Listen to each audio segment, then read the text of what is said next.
Sorry I'm not physically with you at Michigan State.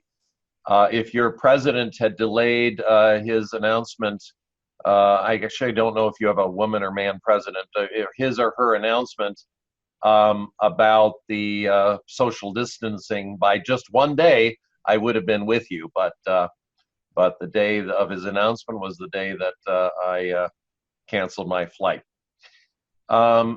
Let me just say 2 words about the coronavirus outbreak.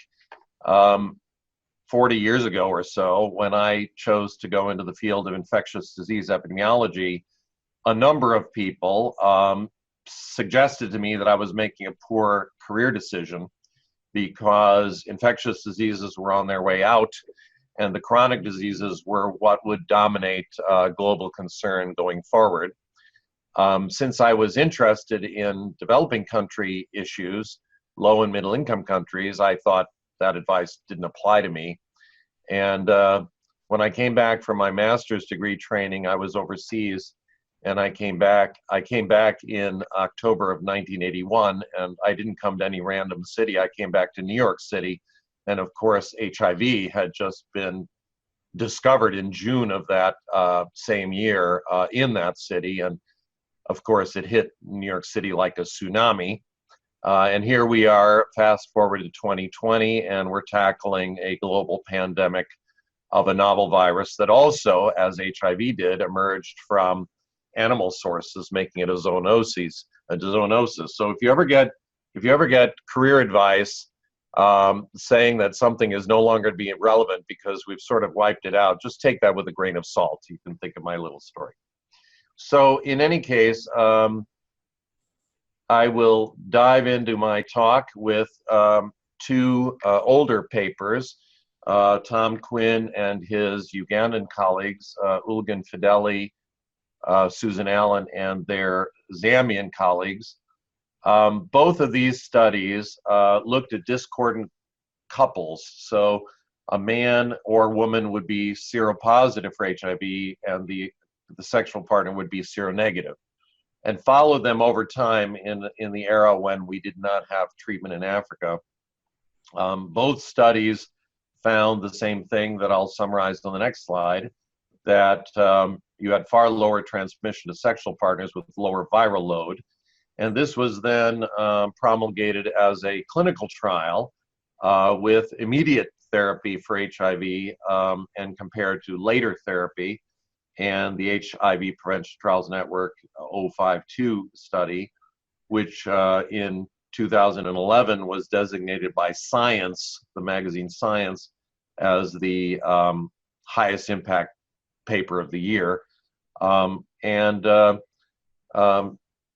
fact that you could reduce viral load, reduce infectiousness to a sexual partner, was sort of a variant on what we had already learned about prevention of mother child transmission. If we treated the pregnant woman with antiretrovirals, lowering her viral load, we could radically reduce the risk of an infant being infected. And we even had ecological data from Vancouver and KwaZulu-Natal in South Africa suggesting perhaps that you could even see this at a population level. So let me just show you one slide, which was from our study in Zambia. We saw no transmission between a infected sexual partner and the uninfected partner, with the infected partner having a viral load of less than 3,000 viral copies per milliliter. So this suggested that if you could treat all these infected people and drop their viral loads below a certain threshold, perhaps they would no longer be infectious to others. The U equals U concept, undetectable equals untransmittable, which is now sort of dogma in the field. So what happened was that we learned from the HPTN 052 study that sure enough, you could translate these observational data from Quinn and Fideli into an actionable intervention, and you could treat everybody with HIV with antiretroviral drugs instead of the old-fashioned threshold. We used to treat only when people had under 200 CD4 cells, and then we used to treat when people had only under 350 CD4 cells, and then at 500 CD4 cells, and finally it became apparent that people really need to be treated right away, both for their own health and also to reduce their infectiousness to others. So then the question arose, can we translate this to a real world setting at scale? Can we operationalize treatment as prevention, as it became called? Can we radically increase coverage for testing, linkage to care, and antiretroviral therapy to enable us to knock the socks off the HIV transmission dynamics in a given community? Can we really reduce HIV transmission to much, much lower levels through doing the right thing for HIV-infected people, namely identifying them, linking them to care, and treating them? So it's a classic example of where the clinical paradigm to actually assist a patient in need is one and the same as the public health paradigm, namely reduce transmission in communities. Now, if we were in the classroom, I would stop now and ask you if you can think of any other diseases for which this integration of the clinical and public health paradigm is dramatic. And some of you would immediately say, yes, I can think of two really great examples. One is, are you ready? Have you thought of them yet? Tuberculosis. How do we control tuberculosis in communities? Well, it has a lot to do with case finding, effective suppression of active tuberculosis with anti-tuberculous medicines, adherence to those medicines for many months until you achieve cure, and case finding to identify contacts and bring them in for evaluation and treat the ones who got infected. So you really integrate what you want to do for the patient, the right thing to do for the patient, and also what you want to do in the community. And the second example is the world of STIs, sexually transmitted infections, where again, identifying somebody with syphilis, somebody with gonorrhea, somebody with chlamydia, treating them so they become non-infectious to others, and you also benefit them from, you know, curing their disease, and then case finding and treatment of their contacts. So this is the general idea here. Can we ramp this up? And these 4 studies were all conducted in the last 8 years, 7 years, and they were all launched at nearly the same time. So let me tackle the very first study, which was sponsored by the ANRS, the French AIDS Research Group, and it was nicknamed TasP. It was the TasP trial, the treatment as prevention trial. And the 2 fundamental results are listed there, and you have the slides, so if I skip over the references slides, you nonetheless will still have the references from the slide deck. And by the way, these slides are available. Anybody can use any of them for any purpose that they see fit, as long as you don't misrepresent them. Anyway, these are the 2 slides. In KwaZulu-Natal, you have the most intense HIV transmission dynamic anywhere in the world, and a young girl this age has an 80% lifetime risk of acquiring HIV. It is absolutely mind-boggling how much HIV there is in the community.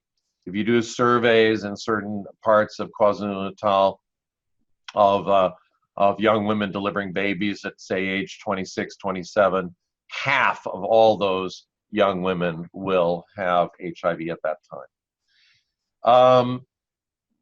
The observational data from this zone that really stimulated this trial came from Frank Tanzer and colleagues, and it was an observation that the incidence rate in a community seemed to be negatively proportional to the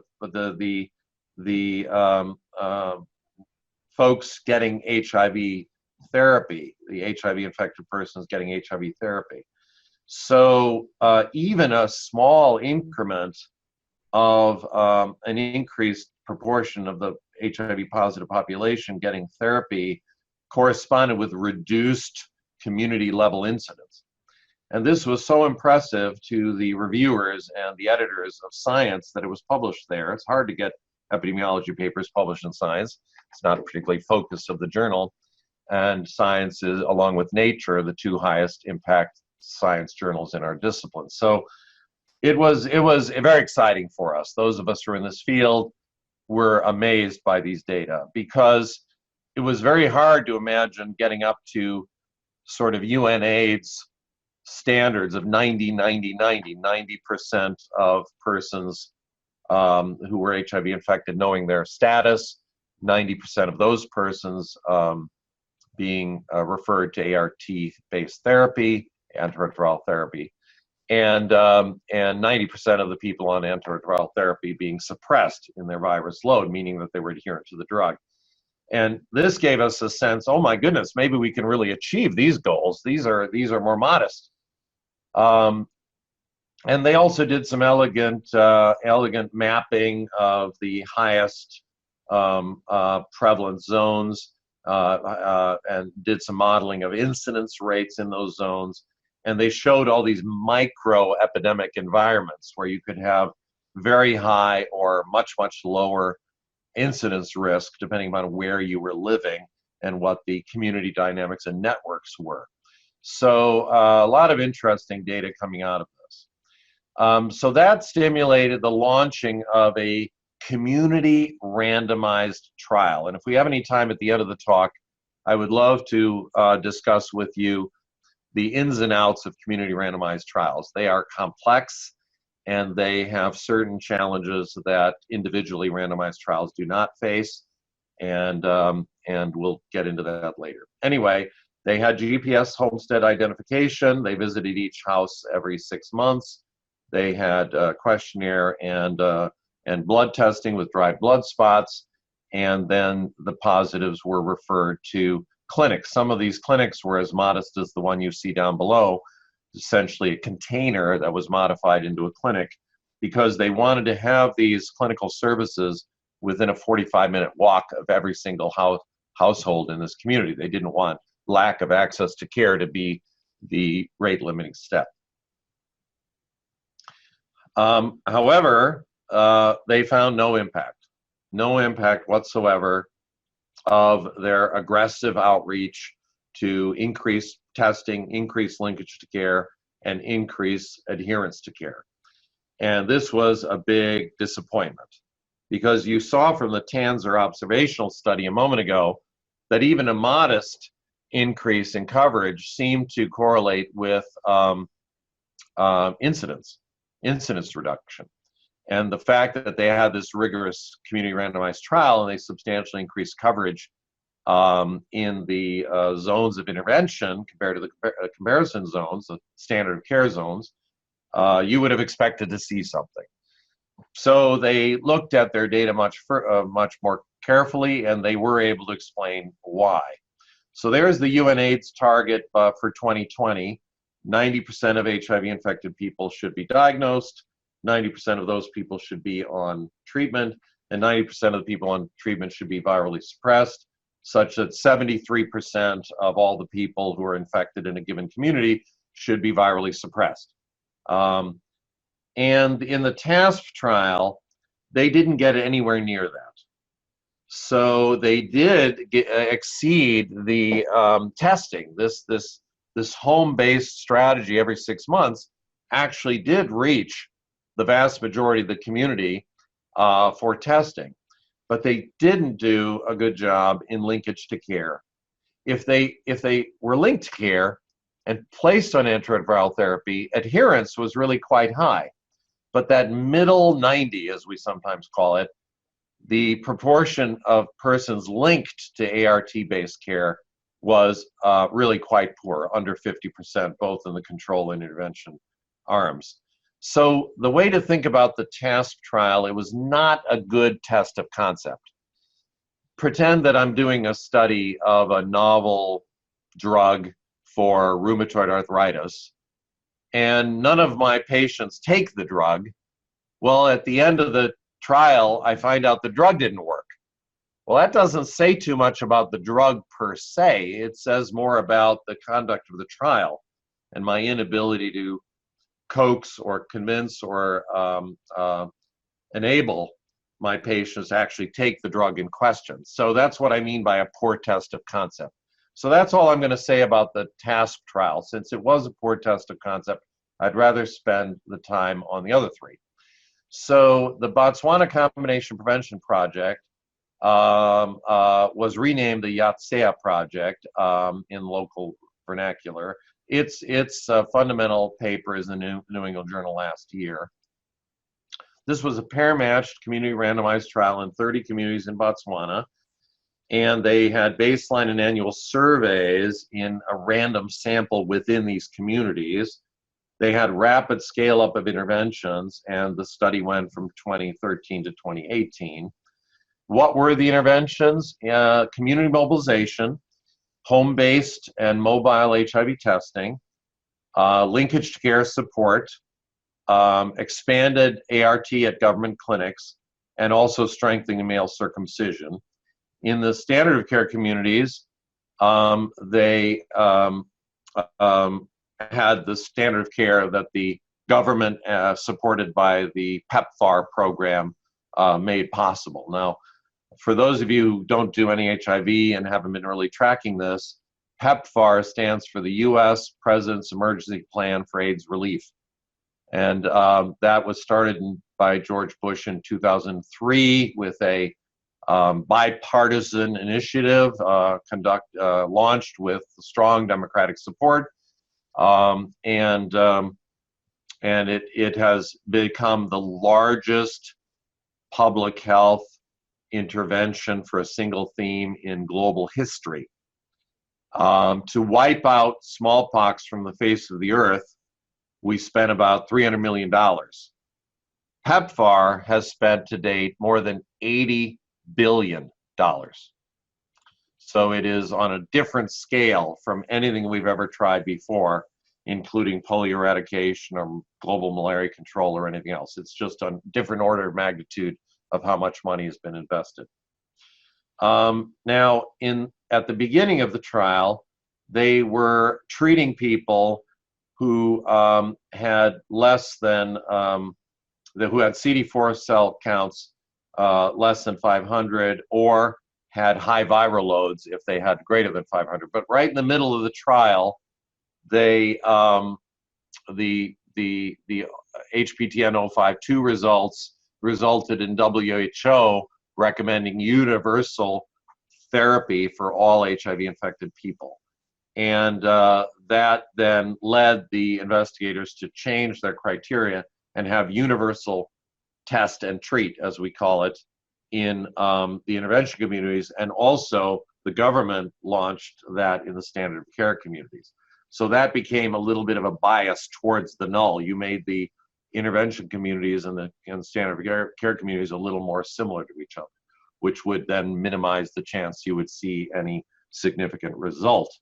It's also my first lesson for community randomized trials. Since these things are complex and happening in communities, and they often take years rather than months to conduct, you have a lot of background change in the community that might be happening at the same time. I don't have time to go into it, but some of you have studied the Mr. Fit study, the multi-risk factor intervention study that was promulgated in the United States among over 300,000 men in as cardiovascular risk reduction in the 1980s. And there they found that their control group actually was doing a lot of the same exercise, smoking cessation, cholesterol management, hypertension management, etc., that the control group, that the study group was doing. So it became a very strong bias towards the null and largely a negative study at the end of the day. So this is a risk in prevention clinical trials in general, and in community randomized trials in particular, that the secular trends in the backdrop actually wash out some of the intervention versus comparisons that you're looking for. So those of you who are familiar with Botswana know that the vast majority of the under 2 million population is along the eastern borders.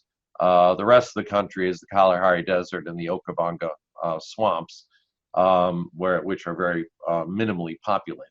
So logistically, it's much easier to work in Botswana for this reason. And I've already walked you through this slide. There were the 30 communities randomized, and then and when I say randomized within pairs, they randomized like with like. So they didn't randomize an urban center to a rural center. You had to have common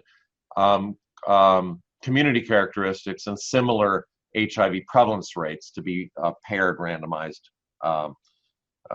group. And they had these 20% community samples in which they made inferences about community incidence. And there were about 8,500 people in the study. Here, unlike the TasP study in KwaZulu-Natal, if you look at the very bottom line, you found a 30% reduction in HIV incidence, and it managed to skirt the border of significance there if you value 0.05 for any purpose.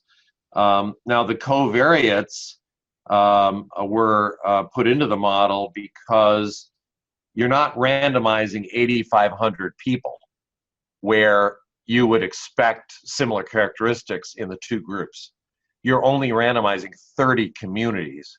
And when you're doing that, you can expect some heterogeneity in your two groups because you're really randomizing 30, not 8,500.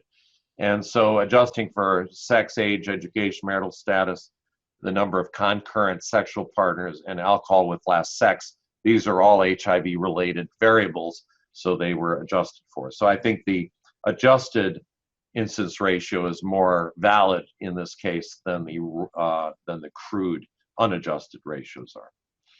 And there was a lot of heterogeneity in HIV incidence by community, tremendous amount, similar to that heat map I showed you earlier from KwaZulu-Natal.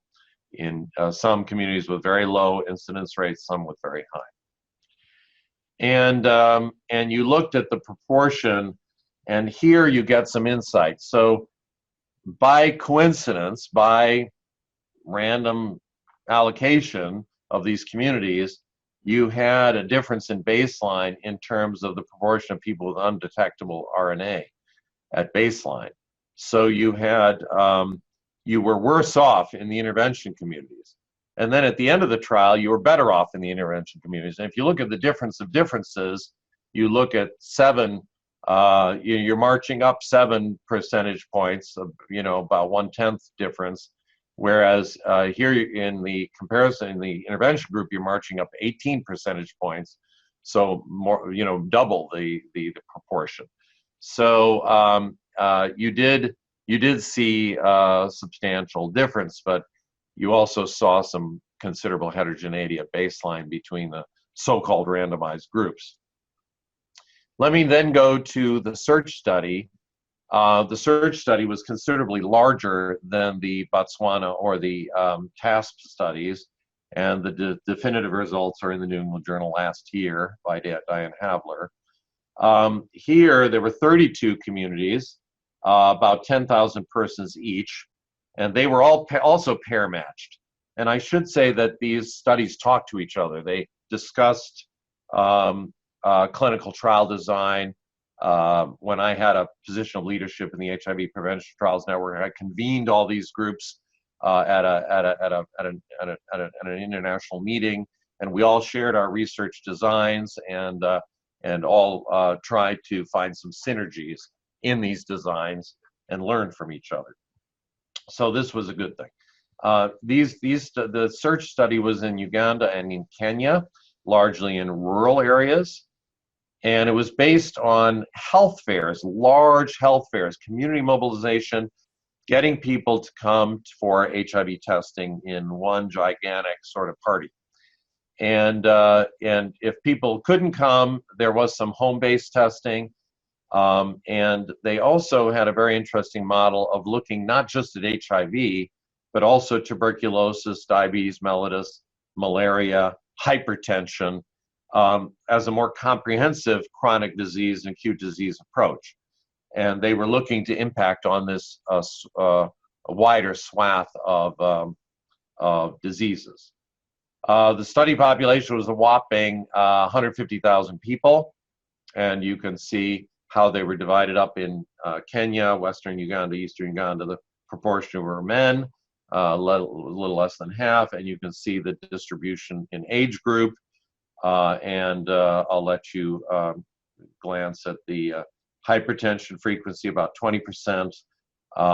Reasonable stability compared to other parts of the world and other parts of Africa, so not as much outmigration. And about half were farmers and about 1/3 were circumcised. Now that circumcision rate was especially high in Kenya for two reasons. First of all, Kikuyu men are ritually circumcised as adolescents. And then Luo men, who are not ritually circumcised, have some of the highest coverage rates in the world for voluntary medical male circumcision. The Western Kenyan circumcision programs have been very, very high. And for those of you, again, who don't follow the HIV field, we know from clinical trials that circumcision can reduce a man's susceptibility to acquiring HIV. So that's why we've promulgated medical circumcision as a part of the global HIV control strategy. And what was found was that mortality rates were lower in the intervention communities, tuberculosis rates were lower, and hypertension was much more likely to be controlled. So this was very inspiring. This suggested that these community level interventions could actually be substantially beneficial. However, there was no difference at all in the 3-year cumulative HIV incidence between these arms. And it was just the furthest left bar charts show you that. And then if you look at Kenya, Western Uganda, Eastern Uganda, there were some slight differences. But overall, there was about a 5% protection, but it was not remotely significant and well might have been due to chance alone. So this was too bad. Here you had this successful study, one might say, with all sorts of community-based impacts, all in the right direction of the intervention communities being better off than the comparison communities, but increasing the proportion of people who were identified as HIV positive and linked to care and suppressed did not seem to impact community level incidence rates. So why was there no difference? And the investigators noted that they really did a good job with testing. However, just as in the other two studies, global standards of care shifted in the middle of the study. And all of a sudden, everybody was expected to be treated, and the governments were aggressive in trying to get treatment out to everyone, including people in the control communities. So could this be yet again an example of a bias towards the null? And you know, a 10% reduction was needed, according to the mathematical modelers, to see a community level impact, and perhaps they just didn't get to that level. They also did have some in-migration from outside the community, people who might have brought HIV with them and might have been detected in these community surveys, and might have been a source of transmission to others who were not being caught up in these health fairs. You know, you could speculate maybe there were acute infection outbreaks, because when you have an acute cluster of HIV cases, these people have very high viral loads until their immune systems kick in and drop their viral loads. So theoretically, you can have a cluster outbreak. And when you only have 32 communities, a couple of cluster outbreaks that might have been in the intervention communities rather than control communities could have distorted the results considerably. And then maybe there's a subset of unsuppressed individuals, sort of super transmitters, sort of core transmitters who are disproportionately contributing to the community, and these health fairs didn't reach those people. These are some of the speculations. So the summary was they dropped HIV mortality, they dropped HIV TB co-infection incidence, they increased hypertension control, they dropped HIV incidence within both arms, but the difference between the arms, they didn't see a difference. Let's go to the fourth and last study. How am I doing for time? Oh, good. I'm doing okay, because I desperately want to leave some time for Q&A. So the last study is the one that I was very involved with, and our paper was published in New England Journal along with the Search and the Botswana papers last year by Richard Hayes from London School of Hygiene and Tropical Medicine, first author and the protocol chair. And there's some other references for your interest. So this was the HPTN 071 PopART study. PopART stood for Population Effects of Antiretroviral Therapy to Reduce HIV Transmission.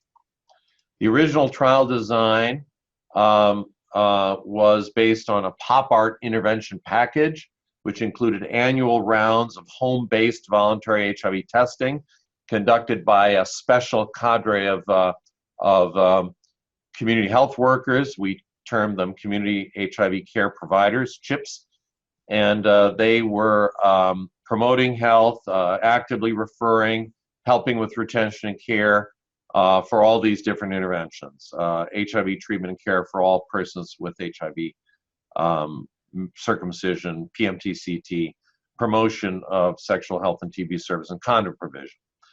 And in Arm A of the trial, ART, irrespective of CD4 cell count or immune status, was provided for all HIV-infected persons.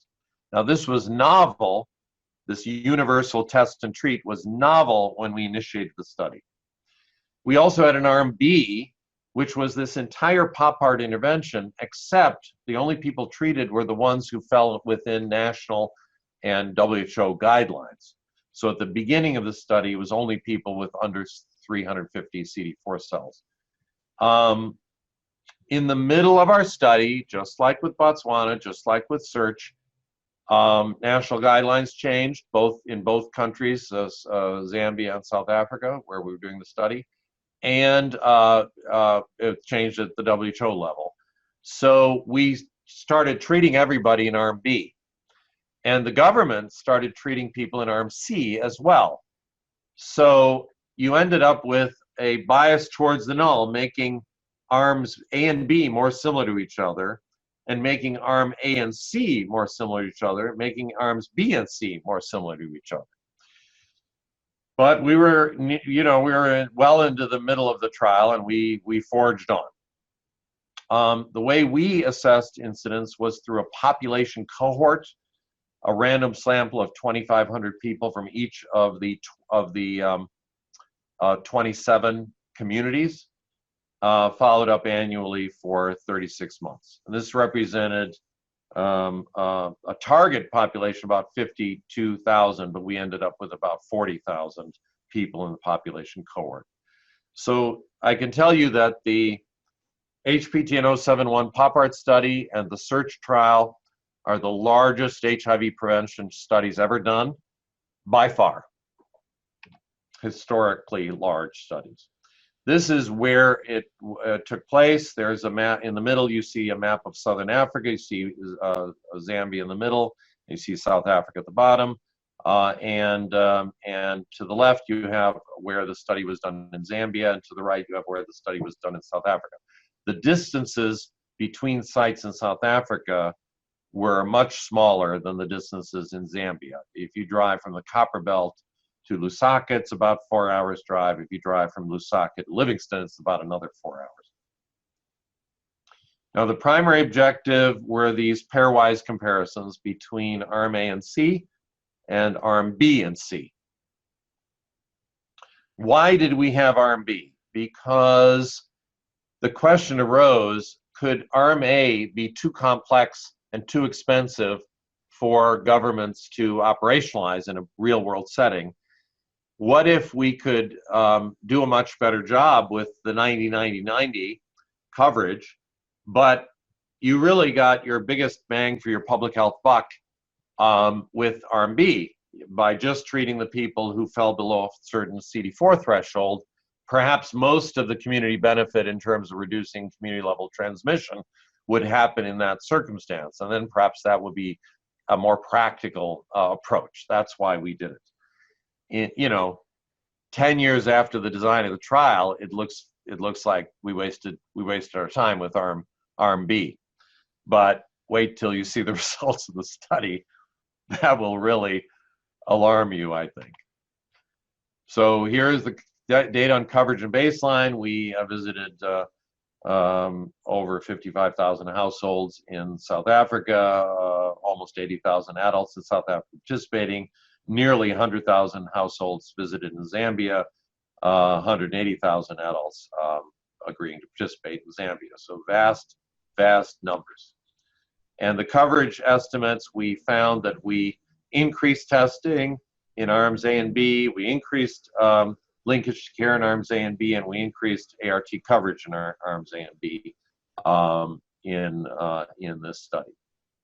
The number of people in the population cohort, as I mentioned, were about nearly 40,000 people. More women than men, and some of you may wonder why. That's what you get when you do home-based research. A lot of the men are out of the home. They are at the workplace, or some of them have even migrated out of the communities for work and are sending their remittances home to their families. And they come home on holidays, particularly in South Africa, where the apartheid system actually created a lot of incentives to do that, and there's still a lot of employment circumstances. Even though apartheid has gone away, there's still a lot of migratory workers among men. Ages between arms A, B, and C did not differ radically. There were slight differences, which again is the mischief of community randomization rather than individual randomization. And baseline prevalence was mercifully very similar in arms A, B, and C. So at least we thought we had a reasonably fair comparison that randomization had achieved some degree of balance in these triplets. Now, we had 3 arms, so we randomized by triplet. We had 3 similar communities that had to be similar in terms of their characteristics and had to be similar in terms of their baseline HIV prevalence. And that's how we randomized. Then you see the baseline ART coverage, and here you had some mischief enter the study. So this is baseline, and we randomized by community, so they should be very similar numbers, but they aren't. There was considerably greater ART coverage in Arm B communities than in Arm A or C, and that will come back in a moment. So study results. The pairwise comparison, and I want you to look to the right first. The pairwise comparison between Arm B and C, you had higher community incidence in Arms C communities than their paired Arm B communities in every single case, in all of the 7 comparison communities. So the 14 communities, 7 of which were Arm C, 7 of which were Arm B, you had exactly what you might have expected. If you radically increase the 90-90-90 coverage and you reduce the proportion of people who were infectious in the community, you had less community transmission. So if we'd stopped there, we would have said this is the definitive community level demonstration of the concept that treatment as prevention can actually work when you bring it to scale. So now look over to the left. You did not see this with Arm A. You had 3 communities that actually had counterintuitive results. That the Arm A, with the aggressive intervention and universal test and treat, had higher community incidence rates than the comparison Arm C communities. And 4 communities had what you would have expected. And only one of the communities, the number 6 community in black to the left, had a whopping sort of community difference. So this really was a shock. And there was only a net 7% reduction in the arm A to C comparison, which wasn't even remotely statistically significant, could have easily been explained by chance alone. However, in the arm B, which got a less intensive intervention, you only treated a fraction of the people until universal test treat came in the middle of the study. And there you saw a 30% reduction, which was highly unlikely to be due to chance alone. Now, in a post-hoc analysis, and all of you know the risks of post-hoc analyses, there's an overall 20% reduction, which is statistically significant. So if you want to, you can take that to the bank and say treatment of prevention seems to work to reduce community-level incidence, but it's still a mystery why you had this heterogeneity between the arm A and C, which should have, in theory, given you the greatest impact compared to arm B and C. Now, when you look at this, arm B had lower incidence for men, for women, for younger, for older than arms A or C. And you look at viral load, and you don't see arm B doing better. You see arm A doing better. And so our viral load surveys correlated with seeing a stronger A and C difference and then an intermediate A and B difference, and that's not what we saw. So it remains quite a mystery. And you look at this, and arm A had greater viral suppression in every arm, in every subgroup, men, women, younger, older. Community engagement was very impressive here. We had a lot of drivers. We had over 650 community health workers, the CHIPs. We had nearly 100 research staff, 40 research nurses, community mobilizers, and a whopping pool of social scientists. So it was a huge, huge endeavor. It was tens of millions of dollars spent on this study. We learned that communities are not homogeneous by any means. We had radically different incidence rates in different communities, even within South Africa, in the townships, high rates, in the rural areas, low rates, something similar, although slightly less dramatic in Zambia.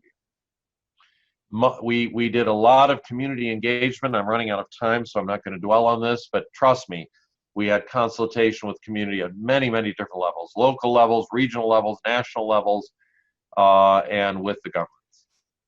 So PopART achieved the first two targets, 90% testing, 90% linkage to care. We only got to about 80% in terms of viral suppression among the people who were linked to care. But it was still 90-90-80, which was really quite impressive, and in the same range as the search study achieved. And high rates of viral suppression. But only the arm B to C comparison was impressive. The arm A to C was not impressive. Now, we're in the middle of phylogenetic studies and qualitative research to try to see if we can figure out where there's some oddities about the B communities and the A communities that might explain why we didn't see what we exactly expected to see. So wish us luck. I promise every time I talk about the study to credit the funding sources, which were the PEPFAR program for the Department of State, the Bill and Melinda Gates Foundation, and the NIH. So why do we have these results? Could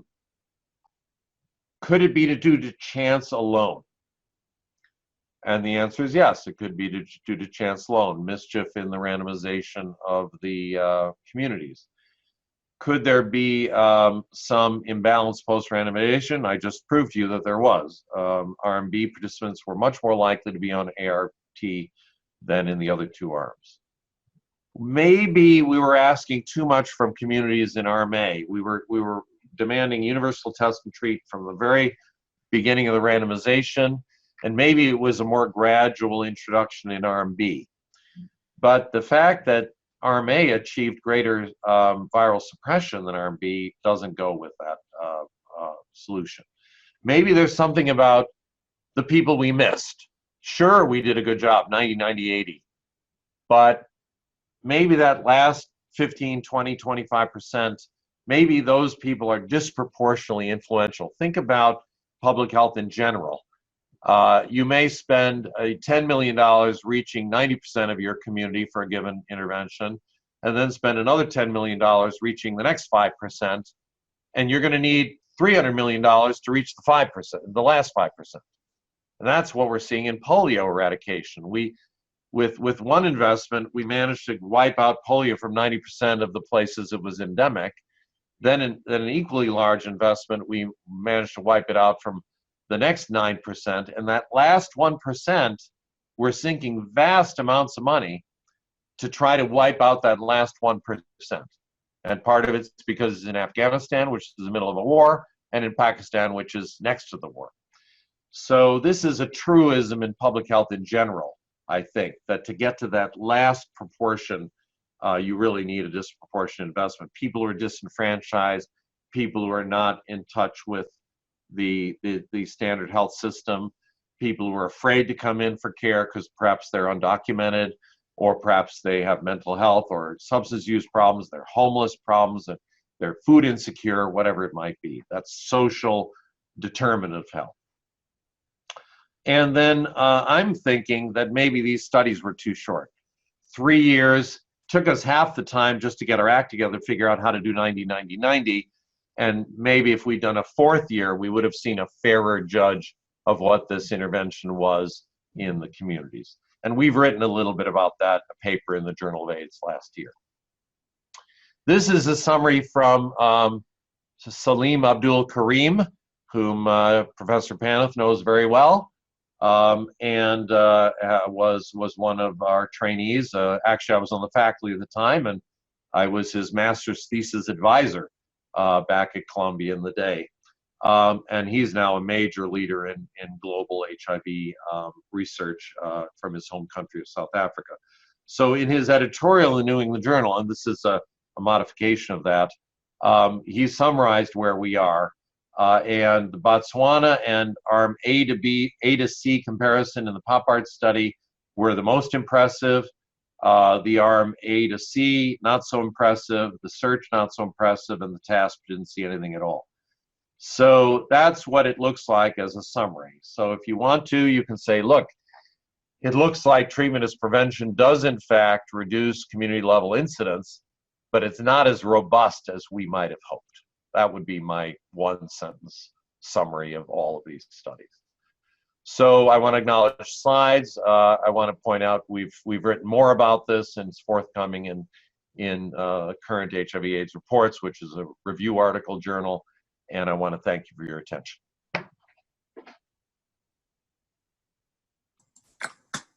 Thanks very much. I don't know how to monitor or moderate a panel, but is there anyone on the phone who would like to unmute and ask a question of Dr. Vermund? I think they're all being blocked because on mine it says allow to talk. So you would have to unblock everybody. Okay, I'll try another thing. There is at the bottom a chat screen. Yes, a chat. That's another thing that works. If you put something in the chat, I will be happy to repeat it out loud and ask Sten. So if you want to use the chat on your screen at the bottom, it's a little... I should be able to see the chat myself.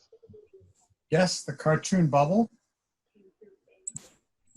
And while they're doing this, I'll ask you something, Sten.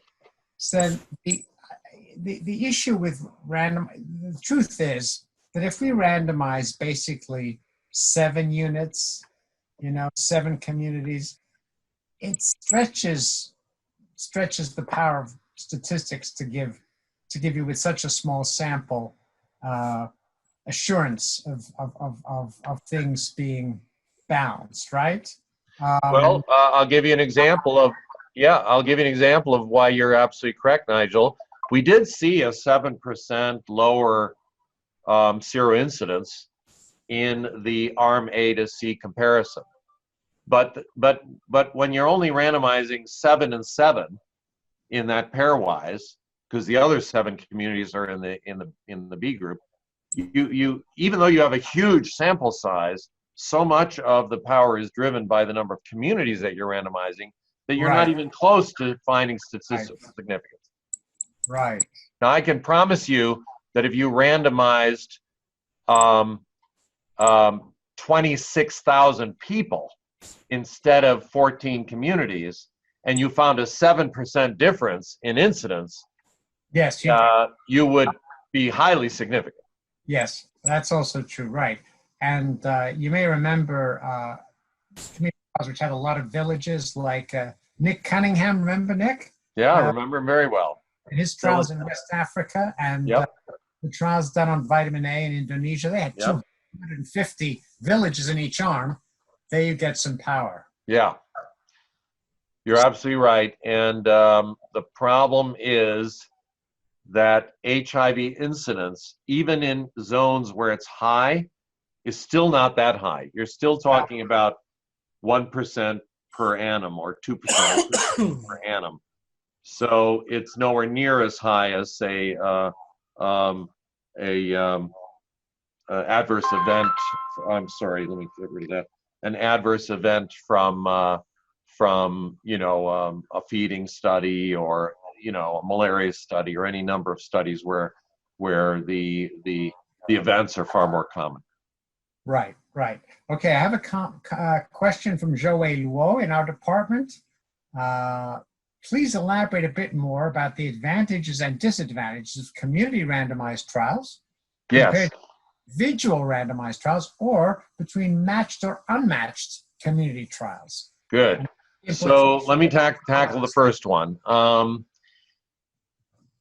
We love individually randomized studies, and Professor Panth just alluded to why. The sample size is manageable, and the affordability of the study is manageable if other conditions are reasonable. And individually randomized trials are much more likely to be conducted in shorter time frames. You don't get these background secular effects. But when you're doing something like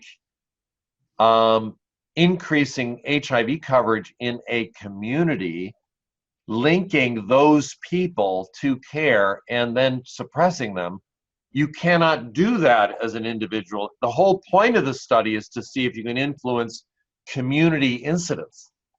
So there is no way to randomize individually. There's no way to test the hypothesis. You have to do it by community. And when incidence rates are not 10% per annum, when they're 1% per annum, it's very costly, and you do not have enough money to randomize 50 communities, 100 communities. So we're caught between the pocketbook and the incidence rate. Still, we thought we could get answers to these questions, and if you believe Salim Abdul Karim's slide that I showed you at the end, we do have a weight of evidence towards saying that yes, if you can increase proportion of people who are HIV infected, who know their status and are becoming immunosuppressed, you can reduce community level incidence. But it isn't as impressive as one might have thought, and one wonders whether it would have been more impressive if we had a purer test of concept, if we had a better powered study. And I mentioned the Mr. Fit study. I could give you a whole slew of other examples of community level prevention studies that had a less dramatic impact than one might have expected, and that background characteristics of randomization, vicissitudes of randomization, as well as secular trends changing over time, may very well have explained part of that. Now, in terms of matched, unmatched, you can't do unmatched with a small number of communities. You really are obligated to match, because the background prevalence rates for HIV are vastly different in a township in South Africa compared to a rural village in rural cluster of communities in South Africa. Similarly, in Zambia, you have Lusaka, you have cities in the Copper Belt, and then you have rural areas. And the incidence rates and the prevalence background rates in the urban areas are higher than they are in the rural areas. So you couldn't very well randomize your entire cluster of communities, because then you would end up with pairwise comparisons, which would be absurd. You'd be comparing a very low incidence rural community to a very high incidence urban community, and you really couldn't do that. So that would be my answer. Now, if you have 100 communities, if you have 5,000 communities like they did in a large study in India, they randomized 5,000 communities. Well, there I wouldn't worry so much about the pairing. Right, right, right. Joey says thank you. Now we have any number of, I'm seeing the names of people, students and faculty, so I invite someone to mute and ask a question.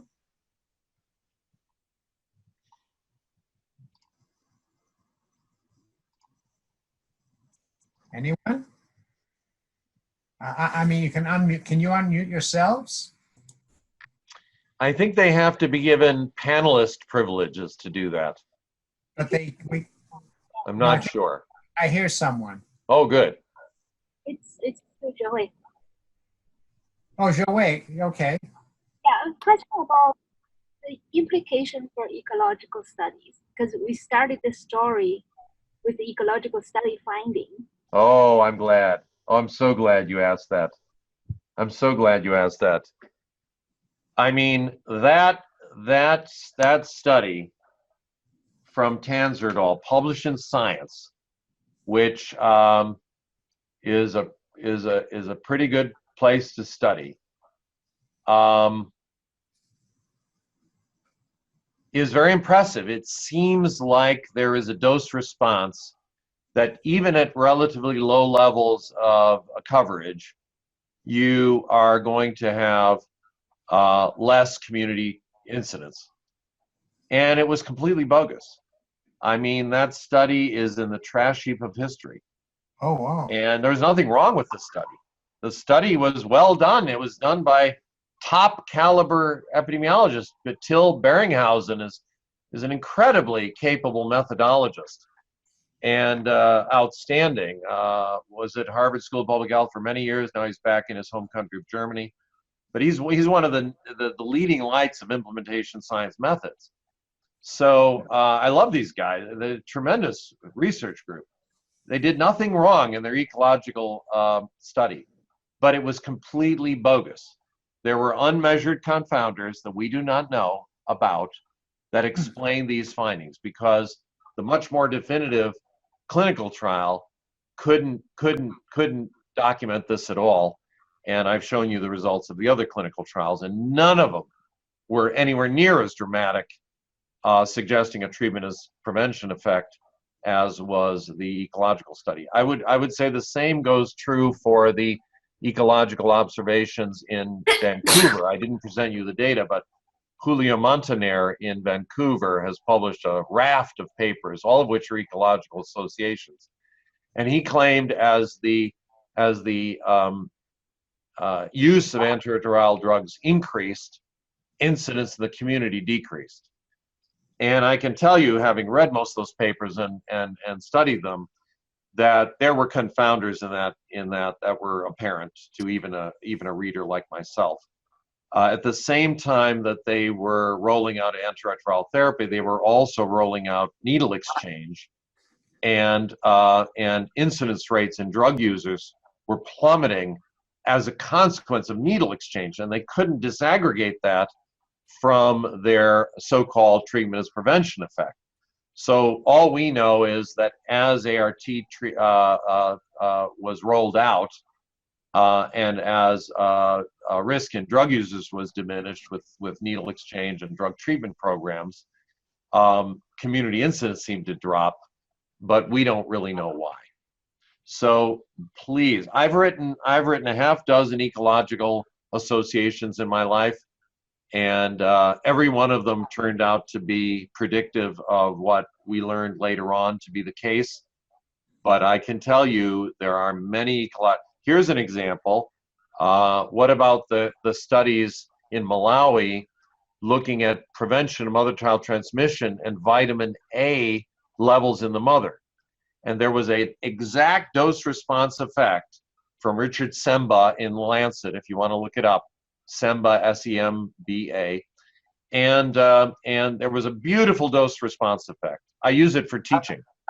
And what happened was they did a clinic, and basically it said the lower the mother's vitamin A level, the higher the risk of transmitting to her offspring. And at the end of the day, the clinical trial showed no effect whatsoever. And today we know that viral load has the impact and vitamin A level has no impact. So every once in a while you do an ecological study and you get it completely wrong. So just be cautious. Thanks. Let me ask again, if anyone has a question, live and try to unmute. If you can't be heard and you have a question, pop it in a chat.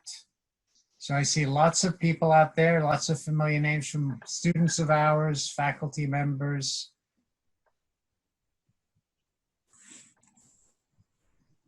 Let me just interject here. It looks like you can unmute if there's somebody not having or an issue with being able to unmute. Just put it in the chat room.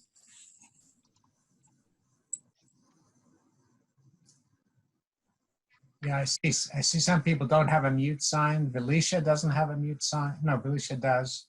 Raed, you don't have a mute sign. Madeline. So we should be able to hear you, but if you can't, just type something in the chat room. Or I'll have to assume we have no further questions. It's not like our students not to have any questions at all. Well, it's an awkward modality. You know, you're used to having the visitor sitting a few feet away, but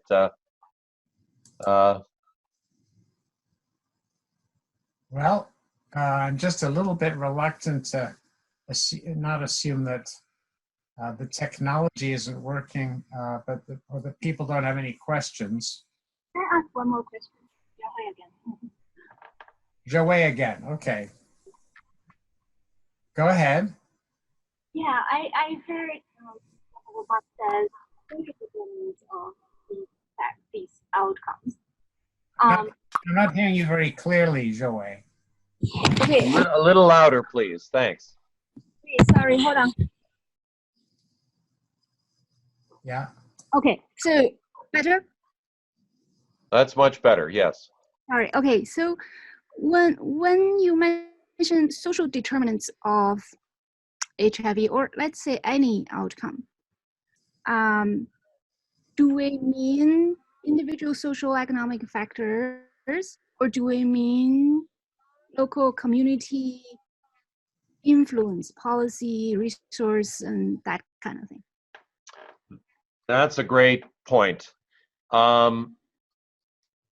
Typically, in programs and schools of public health, we think of social determinants more at the individual level.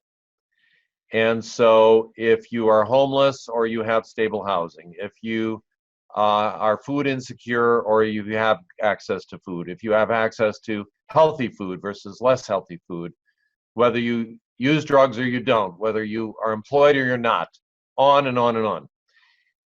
I have gotten very, very interested in recent years in community level determinants of disease. And I read a paper by Dennis Nash in which he took PEPFAR data from Columbia's ICAP program, and he exclusively looked at community factors. In fact, I was the reviewer for that paper, so I read it especially carefully for the journal, and it was published. And there are so many community level factors. Are you a farming community or an urban community? Are you a community that is on a major road or off of a major road? The major road may bring prosperity with trade, but it may also bring sex work and traffic accidents and whatever. So these community level factors often don't get measured in epidemiologic studies that simply use questionnaires at the individual level. You have to make an effort to actually measure community level factors. And I think modern, 21st century epidemiology should pay a lot more attention to community level factors and try to measure them and try to include them in the science that we're doing, because I think they're just as legitimate a potential influencer of disease risk as individual level factors. Do people agree with me on that? I would agree. And I thought that's also the reason why these ecological studies tend to be dangerous, because they don't always measure all the other community level factors. Thank you for making that point. That I should have mentioned that. That's exactly right. Right, I also agree with that. That's a good point. Definitely an important area of research for us in epidemiology. Yeah. I was very fond of sociology in college. I only took one course. I should have taken a lot more, but the sociologists have better instincts about measuring sort of community level factors. Nigel, you remember Rod Wallace and Deborah Wallace, yes. who were in our sphere of influence back in the 80s, and they were looking at those sorts of issues. And I think that when I start doing this kind of work, I like to touch base with sociologists and see, because the psychologists are very well represented in the social behavioral sciences in schools of public health and programs of public health. The sociologists a little less well represented, and the anthropologists sometimes even less well represented. And to be honest, you need all three of these social behavioral sciences to do justice to to epidemiologic research. If you're going to have any coherence in your qualitative work, you'd better have an anthropologist consulting who can really help you do a deep dive on how people are thinking and how people are answering the questionnaire, for that matter.